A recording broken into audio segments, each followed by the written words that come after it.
At the biggest club in the world, at a time when virtually every prize in the game seems to be in their trophy cabinet, there is still an era that represents for United fans a golden age, when the foundations of this club's claim for greatness was confirmed.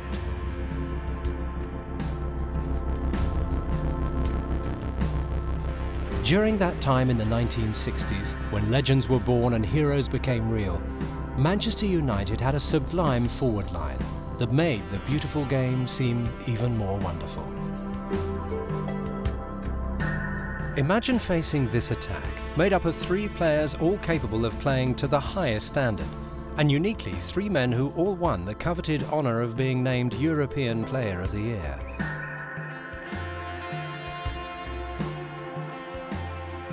There was England's World Cup hero, Bobby Charlton. There was the mercurial Irishman, who many rated the greatest player of the modern game, George Best.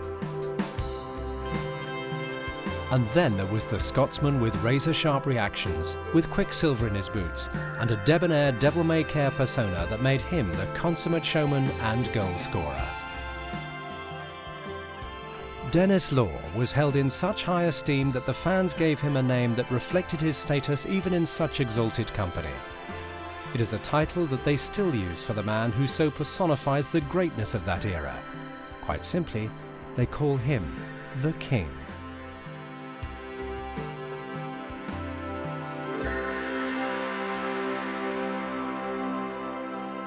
He was my hero. He epitomised to me what a Scot was.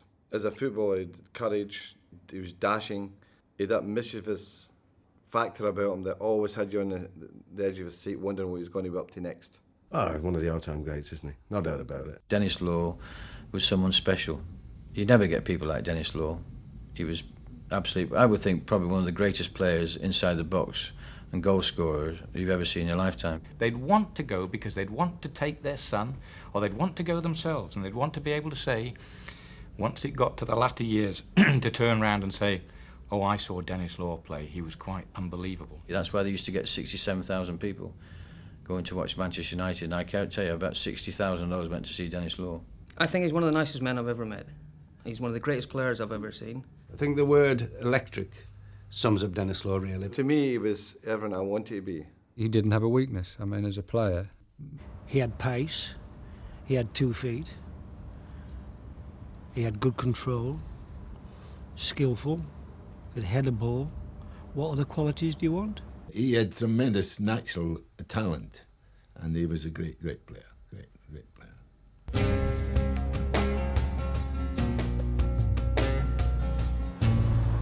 I was born in Aberdeen, and I was the youngest of 7.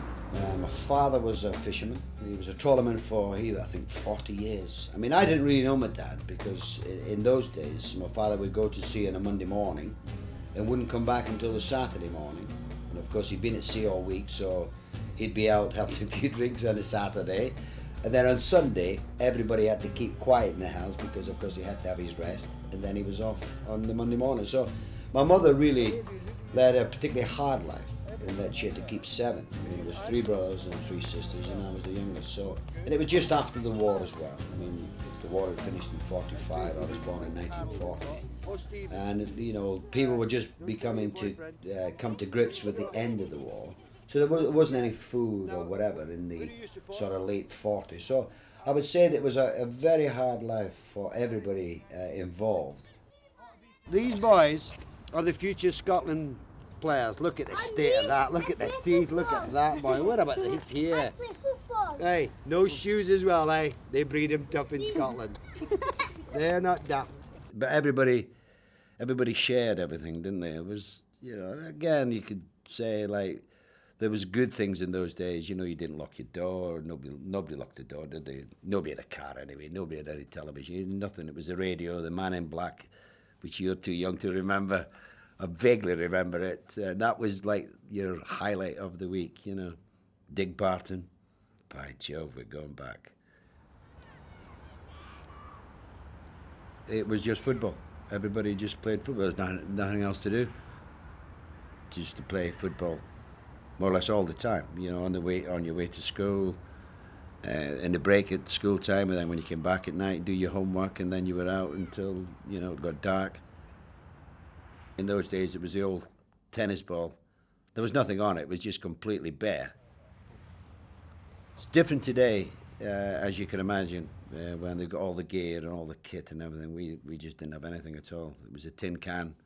He used to have a clothes pulley in the kitchen and tie a piece of string and a ball of wool so that it swung round, it wasn't in contact with anything, so that you could head it, you know, and then you'd pull it up a wee bit and then jump and head it again.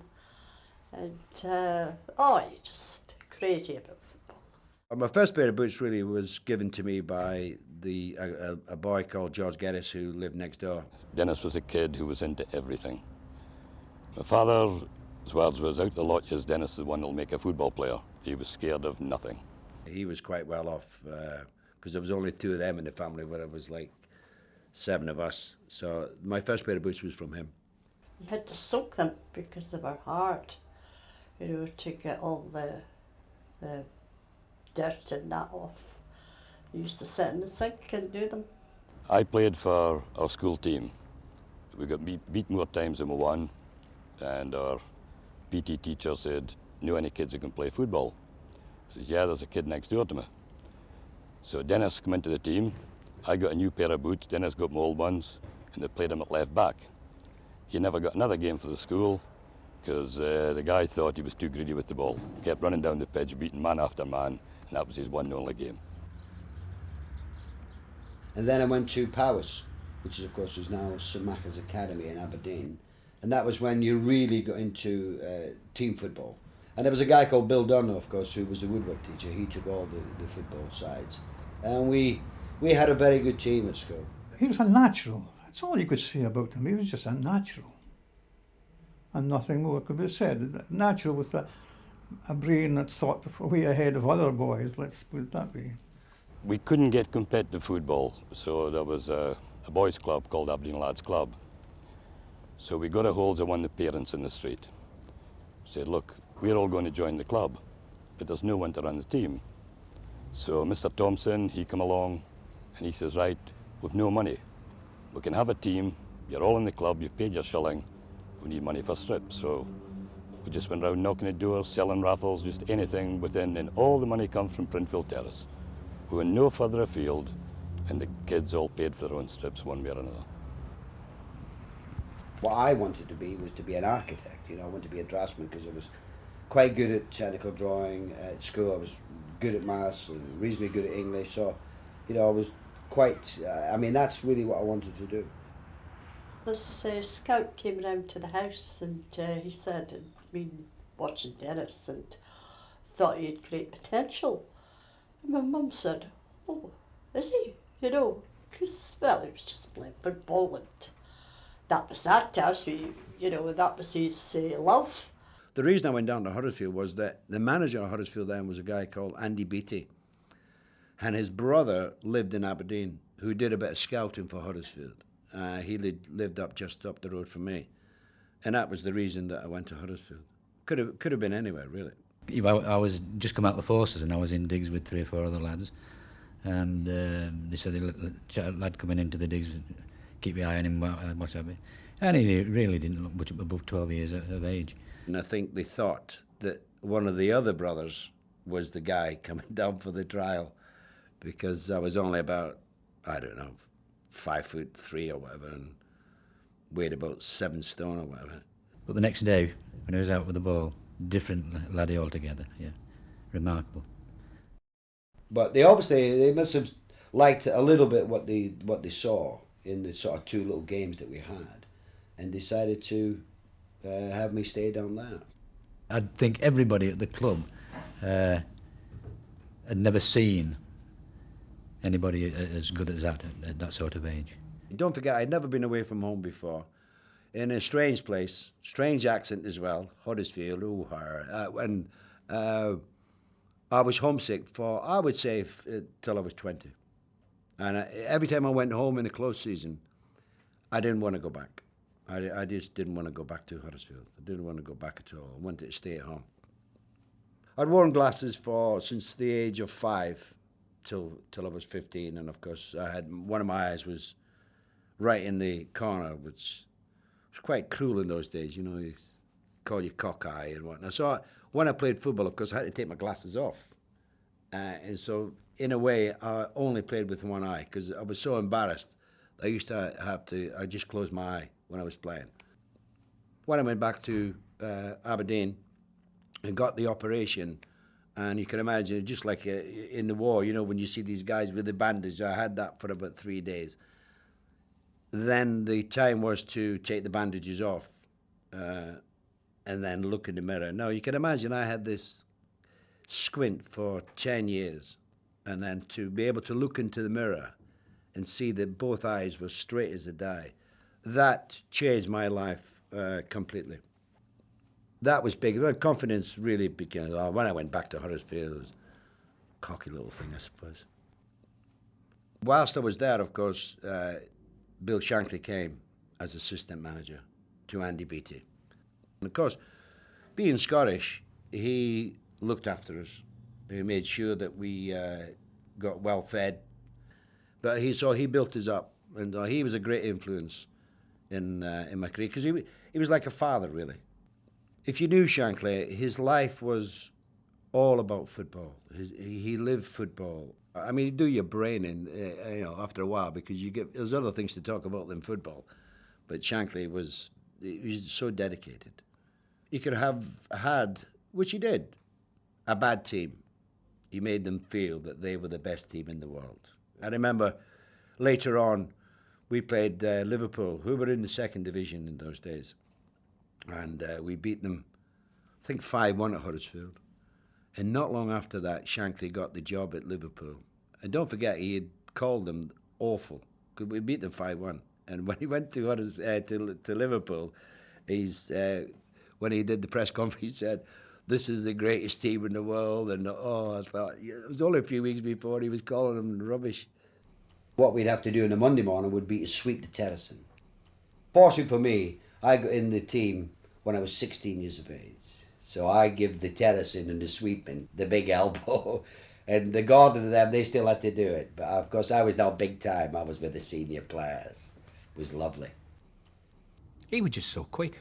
I mean, everybody said they wouldn't be at Huddersfield long. They still talk about Denis at Huddersfield as though he was there for 10 or 15 years, and he wasn't there that long, really. But he really made his mark there. Don't forget, I was only 16 at the time as well when I played in the first team. Playing in the junior team pitches were awful, but to come onto this huge stadium, and that was, for me at the time, it was just like playing in a cup final or whatever. They had a good team, Huddersfield, in those days. There were a lot of experienced players. They were probably getting a bit older, but they had a good team. Bill McGarry was the captain there, Len Quested. I mean, there was a wealth of very experienced players. Jimmy Watson, who was a Scotsman, Willie Sinclair, another Scot. They were like father figures, really. They were all in their late 20s, early 30s, very experienced. So, they looked after me. We had 5 forwards in those days.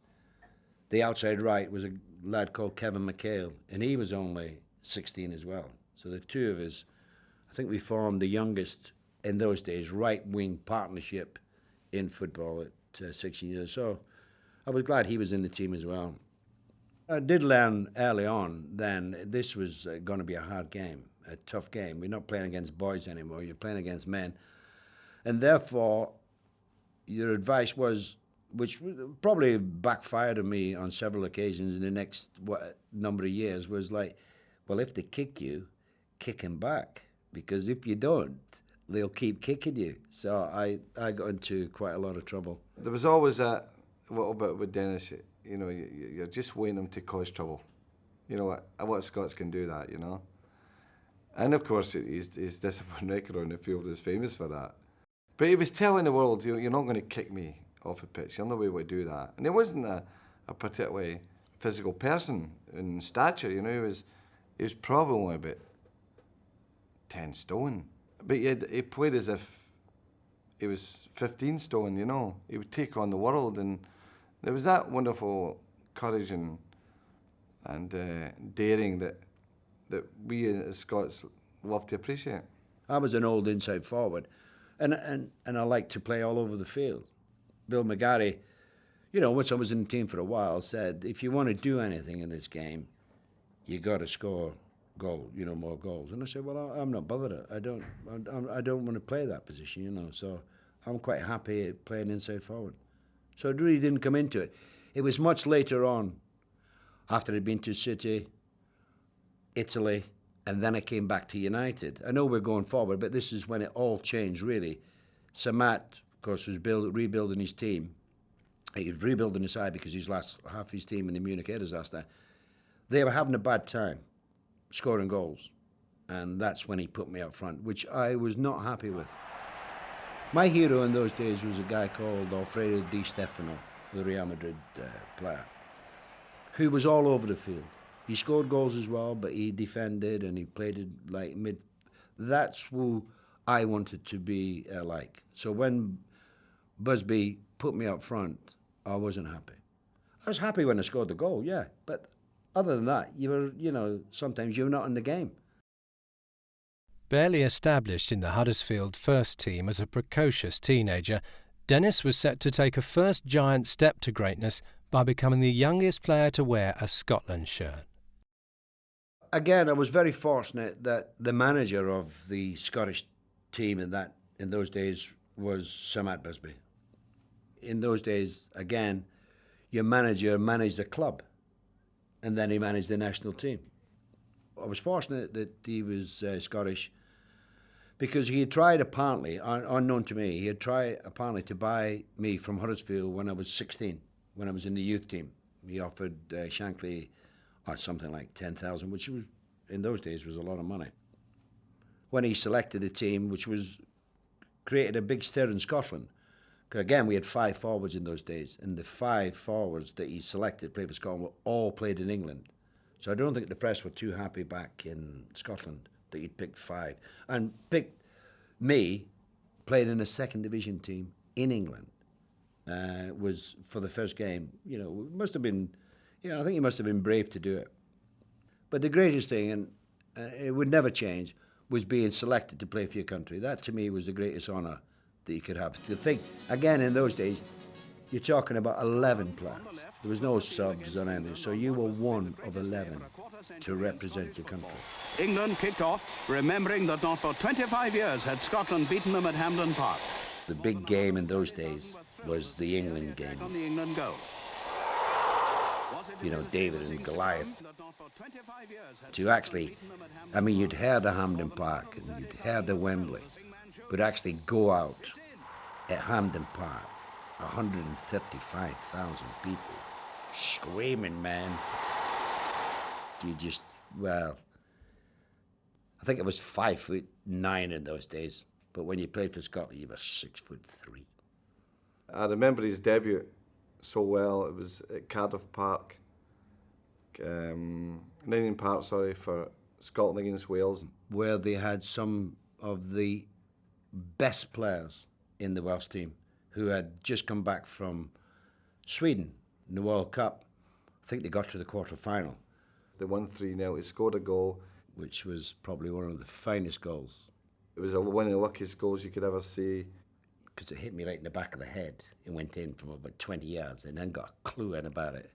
And then I saw his next game, and he man-marked Danny Blanchflower. It was a famous... Sir Matt Busby was the manager. And he'd given this job to Denis, and I think he took it too literally. He says, play Blanchflower out the game. And he kicked Danny up and down the pitch. You know, Danny was moaning and groaning, and of course he was a great footballer, Danny Blanchflower. But that was the start of his career with Scotland, and he went on to be an absolutely fantastic player. I played against him for England. I don't know, can't remember whether it was at Hampden or at Wembley, it doesn't really matter. But he hit me. I mean, he literally hit me. Fair time after the ball had gone, and I think he was making a point, really, that I know that I play with you every week, but this is Scotland, and this is different. He just absolutely looked straight through me. And I smiled and nodded, and I got nothing back at all. Just as though he really hated me, and obviously it fired itself up to be like that. He was passionate about playing for Scotland. And I came face to face, stood opposite Denis, and I didn't know whether to shake hands. I was a new lad, like type of thing. I didn't know the scene. I was looking whether they shook hands or whatever. And then Denis just started at my toes. He looked straight from my toes, straight at my toes, all the way up, looked me straight in the face, and then just turned his head. And so obviously I knew what was in store. And he says I whacked him straight away, but it was him who whacked me, actually. During that period, Shankly left to go to Liverpool. That then dictated that I would be leaving Huddersfield. And I did think that I would go to Liverpool with Shankly. That's what I would have wanted anyway. Unfortunately, Liverpool were in the second division and didn't have a great deal of money. Now, we're not talking about a great deal, but in those days, it was quite a sum. I think it was something like £55,000, which was out of Liverpool's reach. So that was a sad day, really, that I didn't go. And then I had the chance to go to Arsenal, or as it turned out, Manchester City. Now, everybody would have picked Arsenal at the time, probably the biggest club in those days. Les McDowell, who was the manager of Manchester City, was quite forceful that he wanted me. And of course, it was just across the road as well. Manchester City were a big club. That was my first ever game that I watched on TV in black and white in Huddersfield, was Manchester City versus Newcastle in the cup final of '55. So I knew a bit about, Manchester City, and the fact that there was a Scottish manager there. I never thought of the difference between the first and the second, because don't forget, I'd played for Scotland with, more or less the guys who played in the first division down in England. So, no, probably a bit cocky, really, but I never really thought a great deal about it. It was, I think, £53,000 or £55,000, which was enormous money, wasn't it? And again, in those days, there was no 5%, so I mean, I didn't get anything at all. That brought a lot of attention. And people asked you, does the fee bother you, And obviously, the answer that you've got to give to the media, whatever, is no. That, of course, is complete lies. Because in the back of your mind, it is a huge burden. They were still a big club, although they were struggling, and to go there, and again in those days, that with huge crowds. I mean, 40,000 was not unusual. 45,000. I was skipper at the time, then, of course, and I took him under my wing here. He thought he'd left a better side in Huddersfield than he has when he came to Manchester City. But you could tell there and then that, after seeing him, he covered every blade of the pitch, up and down like the old inside forwards used to be. The maximum wage was £20, and of course Johnny Haynes, obviously the bit of a rebellion within the PFA and the league and the FA regarding people's wages, and of course Johnny Haynes then became the first player to earn £100 a week, which you could imagine going from £20 to £100 was a great deal of money. And then of course the Italians sort of came on the scene. They had got John Charles several years before to go to Italy. So they were coming in, they were looking for British players more than anything. The money side was such that, Manchester City, who were prepared to pay that, but, Italy, you can imagine Italy conjures up all sorts, doesn't it? Like lovely weather, and don't forget we were single as well. And, the food and the wine and all that.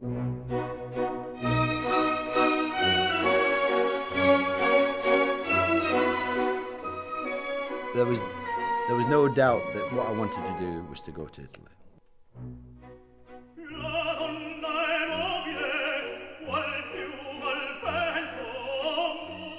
So I landed up at Torino with Joe Baker, who came from Hibs. It was fantastic. I couldn't believe the welcome we got in the Trinity airport. That there must have been about 10,000 fans there, and I says, what the hell are these guys doing here? And we found out that it was for us. The problem we had was trying to get some privacy, and there was no way you could get it after signing from... we were one of the pioneers into Italian football.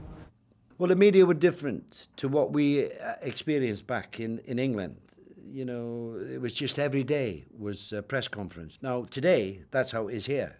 But in those early days, there wasn't the media as it was. You didn't have to go on television. You didn't have to do anything, really. But over there, you did. And it was a long process because, of course, we didn't speak Italian. So everything was done.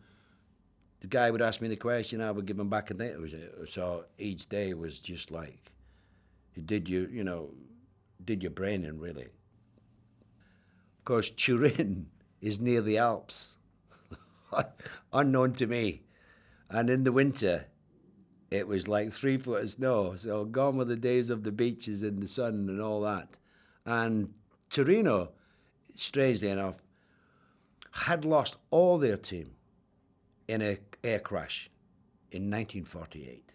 So they were, again, taking a long time to build up. Torino were the big club. But, of course, when I went there, they weren't the big club that I thought they were. Everything was great about Italy, bar the football.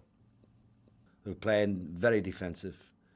Catenaccio, which was the bolt system, where 9 defenders, 2 attackers. We played the same way. It was only Joe and I up front, and the rest of the team were at the back. We were actually assaulted. Serious assault was happening on the football field with Denis and myself. Serious assault. Now, I'd never been sent off in a game in my life before I went to Italy. In the first game I played in Italy, I was sent off. Denis went to take a throw-in once, and he came back with half a jersey on. They caught him through the bad wire at the back of his shirt and tore the jersey off his back. And he came back to me and said, Joe, what are we doing here? I said, Denis, we'll have to put up with it now, son. I said, we're here, we've signed a contract. We weren't used to training all day either. This was another thing. You know, there was a lot of things. Different culture. Plus the fact we were too young. In today's world, 21-year-old is he knows a lot. 21 in those days, we were just boys, really. I suppose, like in life, you know, things look greener on the other side. They're not always that. Enjoyed everything else about Italy. The people were lovely. The football was awful. I'd come back to Manchester with the Italian League when I played for Italy. I played for the Italian League, and of course, Samat. It was at Old Trafford anyway. And Samat said, how's things going over there? I said, well, to be fair, not as good as I thought. You know, it's very defensive and blah, blah, blah. And he said, well, he would have come in for me before I went to Manchester City, but they had Dennis Violet in a team in those days. He had Bobby Charlton. He didn't need a striker.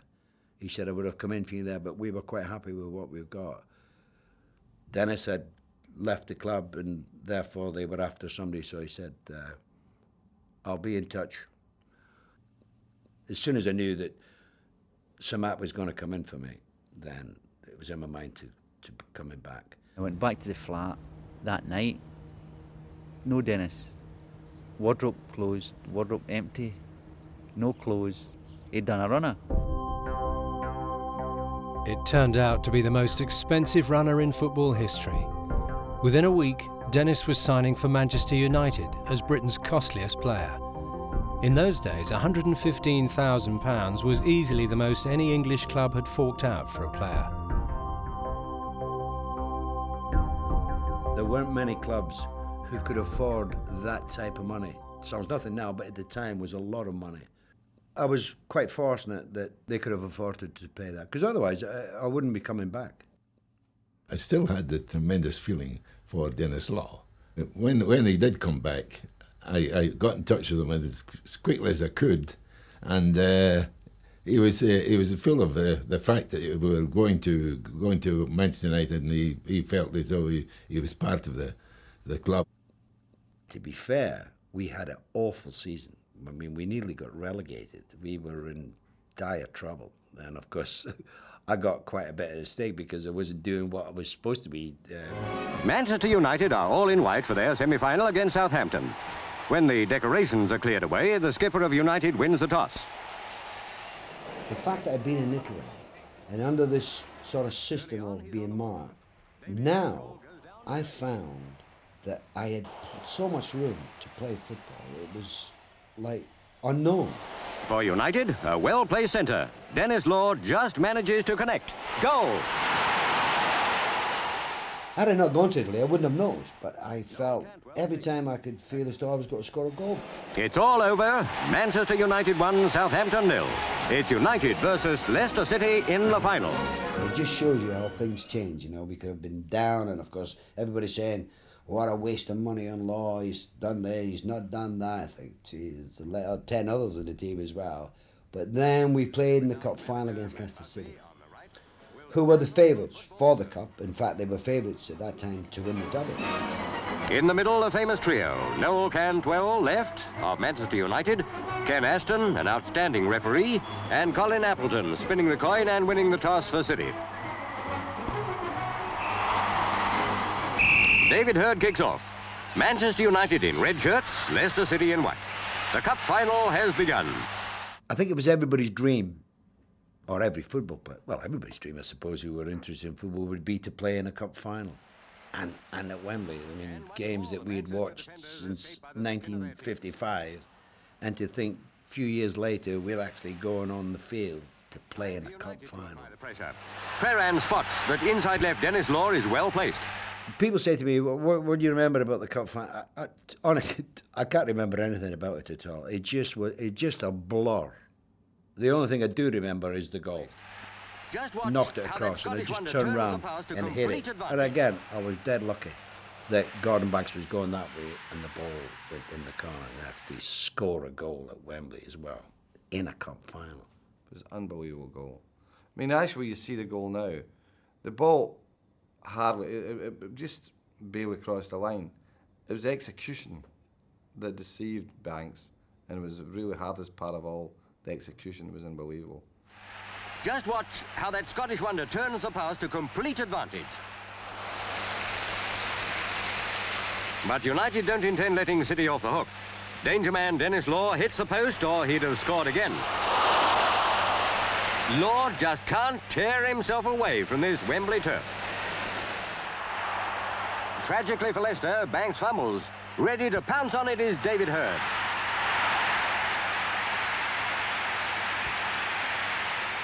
To go there and win as well, to go up those steps to the Queen or whatever, it was just a dream. For them all, it's the fulfilment of an English footballer's ambition. The cup and a cup medal. Incidentally, it's a moment of triumph for their manager, Matt Busby. Proof that he has most successfully rebuilt United. That started really the beginning of a lovely time for Manchester United. Because we'd won the cup, but we're now in the European Cup Winners' Cup as well. We're in the Charity Shield final. The whole world of English football congratulates Manchester United on a wonderful victory.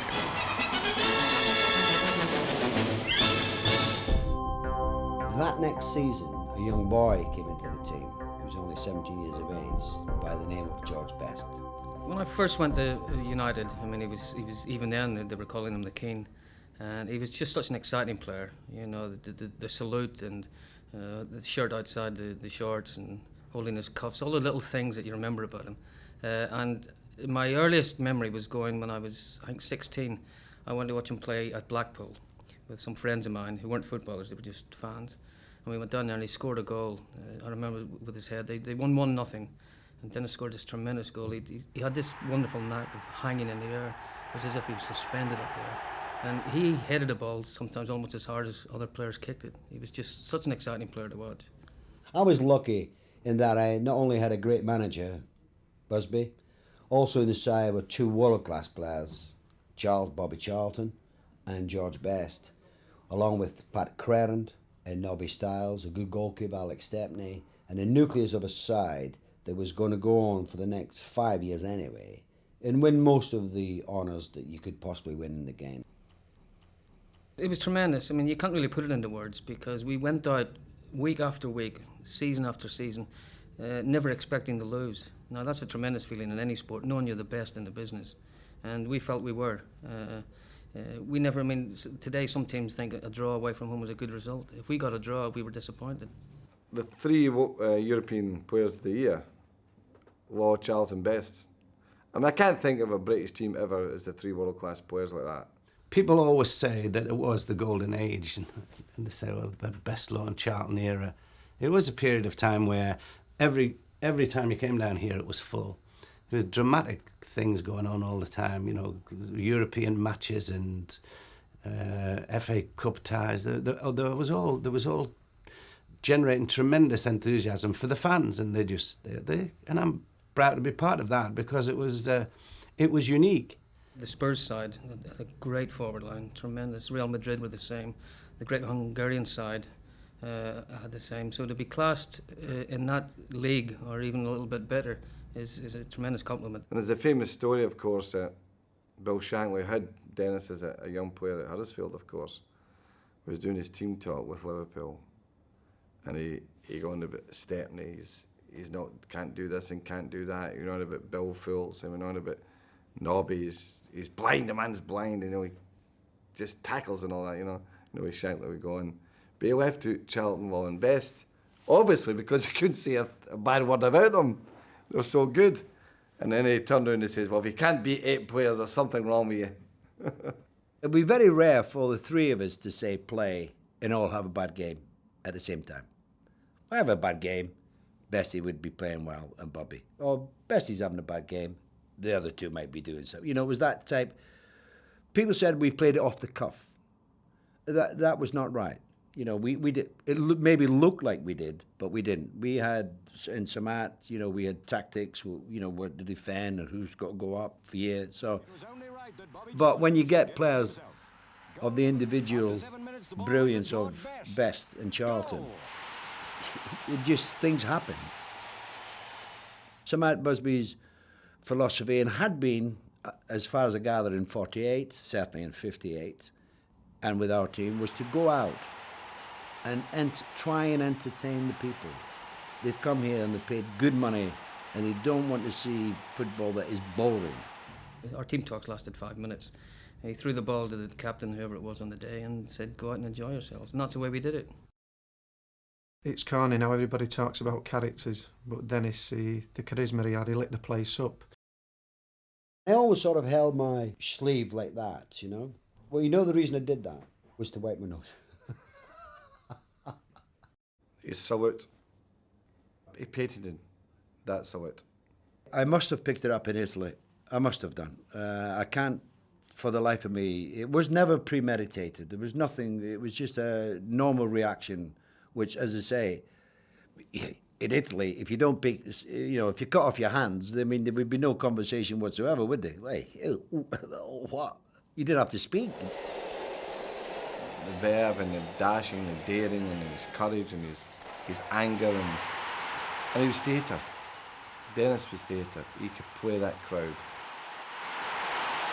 He was magical. Everything about him, be it to the linesman, the referee, whatever, the crowd responded to him. There was always something going on. Don't forget, a lot of my pals were United supporters, so I know how they feel. And you know, being a football supporter myself, you sort of have a connection with the people standing on a terrace, and you want to make them happy or whatever. It's just something that just grew and grew. He enjoyed it so much, and he wanted to make people enjoy it as well, and that's what I try to do. And the two of us together, and it was just, if you watch film clips of all of us, I mean, you can see when a goal scored. I mean, we were all friends in the team. There was no backstabbing, no little cliques. We were all friends. When we finished training, we went and had a couple of pots of tea together and talked general. It was just, we were all friends. It was just nice to be part of the whole setup. The type of football that they play was exciting. The exciting players. They scored marvellous goals. They didn't defend as, you know, like in Italy. They defended, of course they do. You've got to defend. So that was the start, I would say, of Manchester United becoming the world-famous name that they have become. Denis was now seen as not just the king in Manchester, but also part of football's global aristocracy, one of the greatest players in the world. In 1963, to mark the Football Association's centenary, it was decided that Wembley would stage a historic showpiece game, England versus the rest of the world. It was inevitable that in the who's who of soccer greats, Denis's name should be up there. Never before, perhaps, has such an array of talent been assembled for one match, as we shall see in this game, representative of the 127 countries that play association football. The rest soon experiencing... To be in that team with Puskás, Eusebio, Kopa, Hento, Poplar, Mazepus from Czechoslovakia, Yashin, the great Russian keeper. To be in that team, but also, not only that, to play with the great Di Stefano. An Englishman handles, giving a free kick to the rest.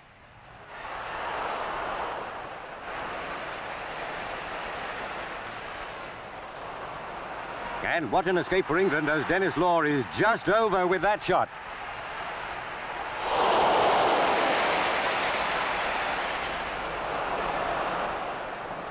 It's Di Stefano who starts an attack now. He passes to Law. To Hento at outside left. He centres, and what a relief for England when Di Stefano's shot is cleared.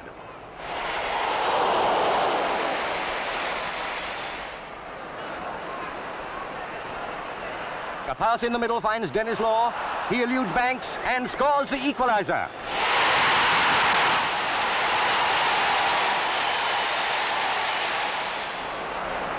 England are all out to regain the lead.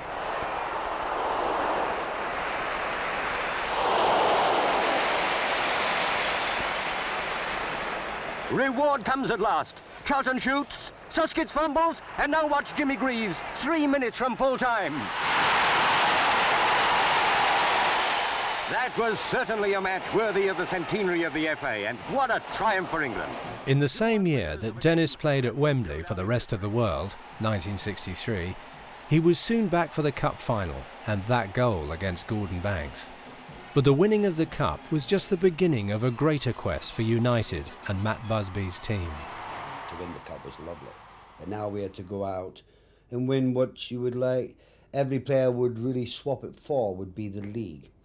Because not only to win the league, you had then entry into Europe, which was something that Busby had always set his heart on, was winning the European Cup. So if we could go out and win the league, that was a first step in that direction. We didn't win it that next season in '64, but the following season we did win it. And that was the first time they'd won it since, you know, the late 50s. So it was fantastic to think that only 7 years after the crash, Busby was now back in Europe. Of course, the European quest was heightened for Sir Matt because of the tragedy of the Munich air disaster. The first taste of European action had come in 1964 with the Cup Winners' Cup. Sir Matt was the first one to bring European football to England, or to Britain. He could see that it wasn't the domestic game was going to be the future. The future was going to be Europe.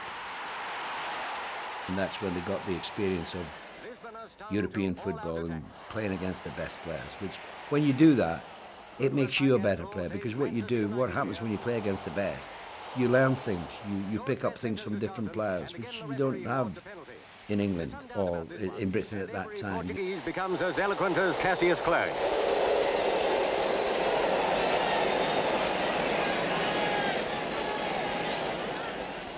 Again, Law scores from the spot.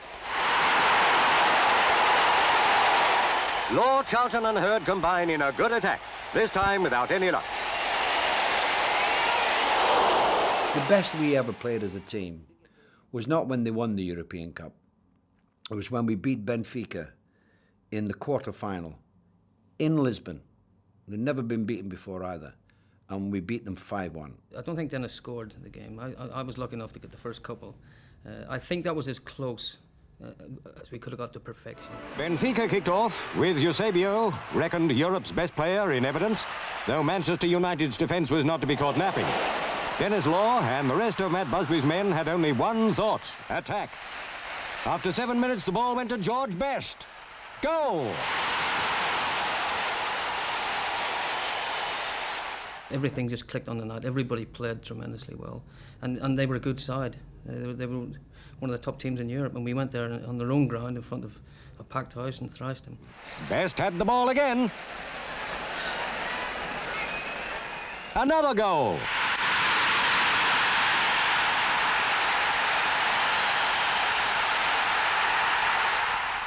Bobby Charlton started another attack. Heard to Connelly. Goal number 3. As the Portuguese 11 couldn't score themselves, Shea Brennan put one through his own goal.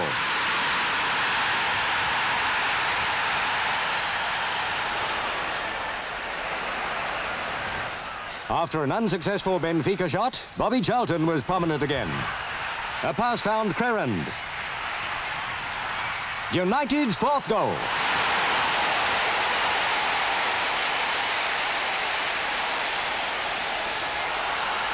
With increasing European experience behind them, by the campaign of 67-68, United looked like they could go all the way. Sadly, it was a journey that Denis would miss the final part of. The aftermath of the 58 Munich air disaster, Matt obviously had a vision of taking Manchester United into Europe. That was paramount, his vision of Manchester United. There was a lot of scepticism about European football. So for him to lose his team in 50, you can understand the disappointment. And to build a team to win it in 60, it was phenomenal. Bobby Charlton made it 4-1. Manchester United had well and truly done it. And that was done by a good balance of bringing his young players through, like Styles, Aston, Kidd, David Sadler, you know, Shea Brennan, these players. But it's like everything else, you have to make a good broth, you have to have other ingredients. And they bought Paddy Crerand, Alex Stepney, and Denis Law. Of course, Denis unfortunately missed the European Cup final with a knee injury, which was a tragedy, really. It was the ultimate irony that the man who had been instrumental in transforming the Manchester United team from a good one into a great one should miss out on the night that the glory was confirmed. However, there was another great day, this time in Scotland's history, that will be remembered forever, and Denis was very much a part of that. The season had started badly, though, for the Scotsman. He talked about nothing else but Scotland. And, of course, stories of when we won the World Cup that he made a great point of saying that he didn't watch the World Cup. So on that great day in 1966, while the whole of the UK sat transfixed in front of their TV sets as Bobby Moore and the boys played their way into the history books, Denis resolutely took to the golf course. 66, can't remember a great deal about that. You were playing golf? Yeah, I can't remember a great deal about that year. It must be just, I'll have to, does anybody know 66? So for Denis, that made revenge all the sweeter. Neither Bobby, his team, nor England supporters believed Scotland had a chance. We knew we had a good team. Jim Bextor, Billy Bremner, people, I mean, really, we had a good team. The men from north of the border were out to humble the Sassenachs and were confident they could. They weathered... It was a bigger game for us, because now England are world champions. They won the World Cup, which was a marvellous day for English football. And to go to their ground, Wembley, and to go out and not be afraid of them. These guys all played in the First Division. We all played in the First Division. People played in Scotland for Celtic Rangers and all that. So there was no thinking that we were playing, you know, the World Cup and we were frightened. We weren't frightened at all. After 19 games without defeat, England had the shock of their lives. Denis Law scored for Scotland.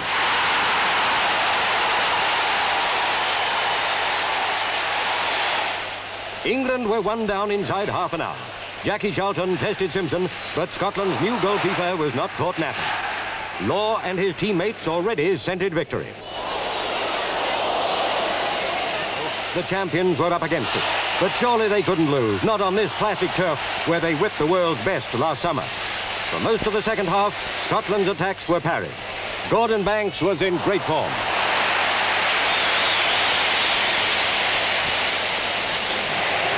In quest of an equaliser, England gave Simpson some chances to show his mettle.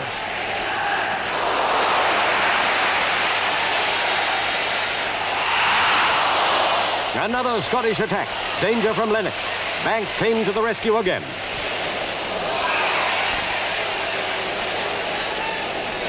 Despite his injury, Jackie Charlton managed the shot. He said he thought the ball was over the line. The referee ruled otherwise. Maybe that escape galvanised Scotland into decisive action. Bremner had the ball. He passed to Law, to Lennox, and it was the Scots' second goal.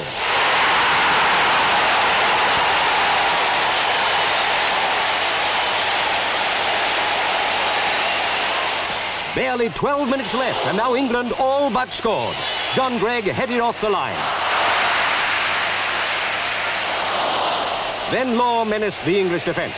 Only the genius of Banks prevented a goal.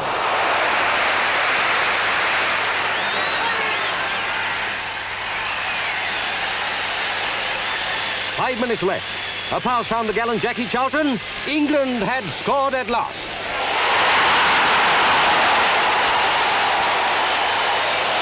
All hopes of an equaliser were shattered by Jim McCalliagh. A great match for McCalliagh, playing his first full international. 2 minutes before the end, Geoff Hurst scored England's second goal.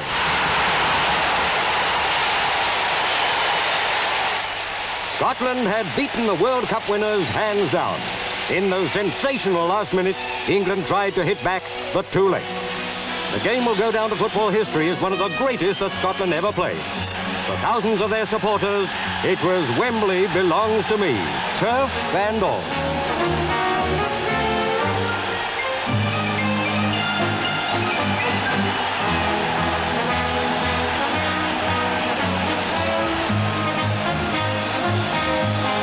That was us saying that we were world champions.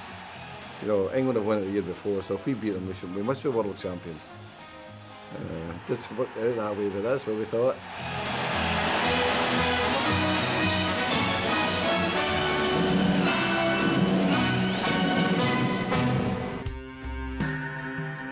Scotland were the unofficial world champions. Man United had won the European Cup. But time is an unforgiving master, and the golden age was about to draw to a close. It's like everything else in life. Good times have got to come to an end, boy. The heart is willing, the head is willing, but the legs no longer can run or do the things that it wants. And it all sort of just fell apart. It was sad the way that happened, but yeah, well, we had our good times. I think the team was getting old. You know, I think that folks was getting to an age, Paddy, Denis, Bobby, you know. It was unfortunate that, you know, but what a great period. So Matt retired, changed the manager. It's up to the manager, you know, who took over what his squad's going to be, what his players going to be. And Tommy Dark was the manager at that time. Said he'd, you know, give you free, and we agreed that I had 2 children up in Scotland, which I had to go up and pick. That instead of doing that, we'll have. I was having a testimonial that following season. And when that came along, I would announce my retirement, and he agreed. I went up to Aberdeen then, picked up the children, was in the pub, and they had one of the sports programmes on at 12:30 or 1 o'clock, and it was in there, and the television, I was with all my pals, television came on, and that was when it was announced, completely out of the blue. And of course, the lads up there said, "Why did you not tell me?" I said, "Well, I'll tell you the truth. I didn't know anything about it." Of course, I couldn't really say that. I said, "Well, I didn't want to say anything about it, but I didn't know anything about it." My wife didn't know anything about it. She's back in Manchester. So it was a traumatic experience. But as it turned out, it wasn't long before Johnny Hart was a manager at Manchester City then, said, "Would you like to come?" And the beauty about going to Manchester City was I'd already been there. I knew all the players in the team. We were good pals. It was a different world in those days. And the beauty was I wouldn't have to move house. The children would still be able to go to the same school. And therefore, it wasn't as easy as that. It was a great deal of thinking about going to the other side. It was. I'm putting it in a very simplistic way, but it wasn't as easy as that. But looking back, it was nice because I didn't have to move home. It was a decision that United would come to regret. Of course, the colour of Denis's shirt might have changed, but he hadn't. The magic was still there, and the goals still kept coming. This is Denis Law. Can he get in a shot? It's there! He's never been the greatest trainer in the world because he didn't have to do. Because he never carried any weight, but he was always a person that relied upon sharpness, which meant short, sharp bursts. But he was never a person that went for shooting practice, for instance. You know, like we used to play. You play a fella on the edge of the 6-yard box or the edge of the box, and you play a ball into it, and he plays him either side, and you have a shot at goal. Well, he never used to do that. He used to just stand on the 6-yard box with his hands in his pocket, and anything that broke off the keeper, back of the net. If it broke an inch, it was there. The reaction to the man is fantastic.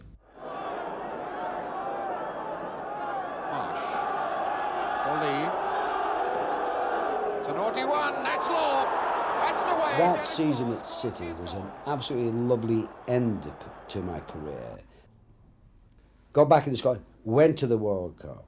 But prior to going to the World Cup was a game that really I don't think it will ever leave me. It was our last game of the season at City. And United were having a bit of a bad time. They could go down, things are not looking too good. So the game has gone fine, 85 minutes, the game is lovely, huge crowd, full house. Stewart is away on And I hadn't got a clue where the goal was. Not a clue. My back was to the goal. And I just instinctively backheeled it. And when I turned around, it's gone in the back of the net. And this is where you feel that the referee could have done something. He could have disallowed a goal. He could have given offside. He could have given it a foul. He could have given anything. He gave the goal. And a stadium went very quiet, apart from City supporters on this side. I thought, jeez, what have I done? Denis has done it! That was my last ever touch of a ball in league football. I had a lot of friends who were Manchester United supporters and, of course, been there. So, no, it wasn't a day of joy. And you realised straight away what you'd done? Yeah. United were relegated, and that was the last of the King in English football. But there remained one glorious swan song.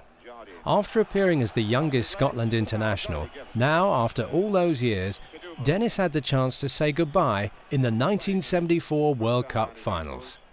But you can imagine, it's our first game. Everybody's nervous. You can imagine standing there and we're all shaking. First game, we don't want to let our country down. Who is this Zaire? You can't take him lightly, but what? Or when they're chopping across the legs of players. It's a goal! It's given!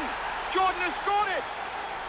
We played it very cagey and all that, and we were quite happy to win. But when Yugoslavia went out and beat them 9, you think, oh.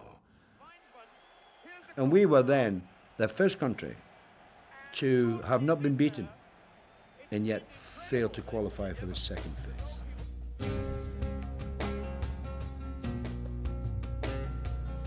I didn't feel that it was right to come back from the World Cup with your country and go into reserve team football. You do that when you're young. That's where you start. And I suppose a bit of pride, like we've all got at times. I didn't want to do that, so I just woke up one morning. It was the August bank holiday, and I hadn't told my wife or anything. Nobody. And I just went down and I said, I'm calling it a day. And that was the decision made. I enjoyed playing. I thoroughly enjoyed playing. I wasn't hard enough to be into the management side and whatnot. No, it never. Looking back on it, I made a mistake, but we all do that. There's so much to have changed. you know, for the better. You know, the facilities for the fans, the grounds that have been done today. And we played in just absolute garbage. You know, mud and no grass and whatnot. And you look at the ball itself, you know, where, I mean, in the old days, and I'm going back the old days, if you could take a corner and get it in the penalty area, you were in the team. You didn't have to be able to play, you were in the team. Now, I mean, you could flick the ball 50 yards. I mean, you just be outside your feet, you flick it. You know, it took all your time to go 40 or 50 yards. I mean, I couldn't kick it that distance anyway. So you look at that, you look at the training, the medical side, obviously the money side. I mean, players today must think all the birthdays have come at once. There's this silly comparison that's made time and time again. Yeah, the pace of the game would kill them and all that. You know, I'm not talking about just Dennis. I'm talking about all the great players, the Greaves and Charltons, the Bextor, the Laws, them all. Great players would play in any era. I would love to have Denis Law along with Ruud van Nistelrooy. Can you imagine that, though, like? Oh, I think I would be very honoured to have that. To be on the end of some of Beckham's crosses as well. Little Scholes is a good player. Owen from Liverpool. I mean, there's some lovely, lovely players in the game, as there was in our day. So you could improve the training and you could improve the diet, but one thing you cannot do in life as well, it's not only in football. If you haven't got the talent, you can't give it. Nothing, training and all that will not make it, if you haven't got the ability to do it. And the guys who were great 80 years ago, you know, who scored goals, a midfield player or goalkeeper, they would be the same today because they would adapt to training and because they've got the ability. It doesn't matter what era you played in, you would still have that same thing. And to be fair, the guys who are good players today would have been the same if they went back 50 years ago.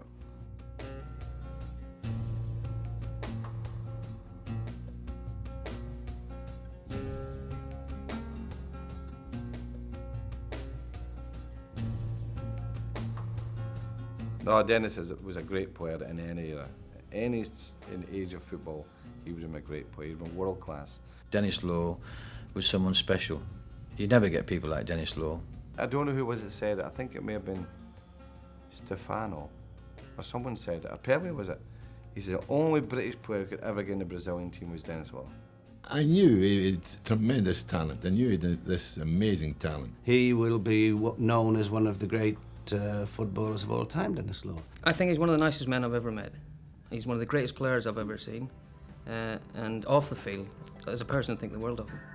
Even then, they were calling him the king.